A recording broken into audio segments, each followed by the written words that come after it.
yung possible na reason ay stress.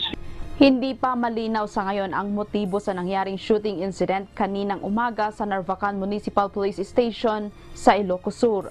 Ayon kay Police Colonel Judith Del Prado, Acting Provincial Director ng Ilocos Sur Police Office, narinig lang ng mga duty na pulis ang sunod-sunod na putok ng baril sa third floor ng kanilang police station.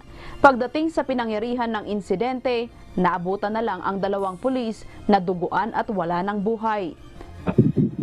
Ayon po sa witness natin, galing po sila ng second floor, paakyat sila, dala yung gamit nila na dalawang box. Bali pinagtulungan nilang iakyat yon at pagkaakyat, narinig na lang ng witness natin dun sa second floor na may tatlong putok na narinig. Then nagresponde yung tropa natin, nakita nila yung dalawang police officer natin.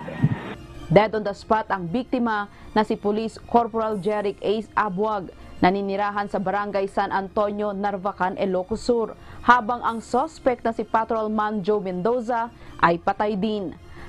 Involved ay si Patrolman Joe Mendoza at saka yung Corporal Jeric Abuag.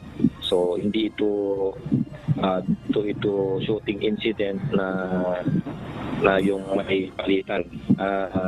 Si Mendoza yung nakikita natin sa investigation na pumaril kay Abuag.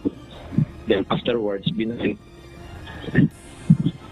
Na-recover sa crime scene ang 9mm na baril ang ginamit sa insidente. Grace Flores, UNTV News and Rescue. Diyos ang aming sandigan, serbisyo publiko ang aming pinahahalagahan.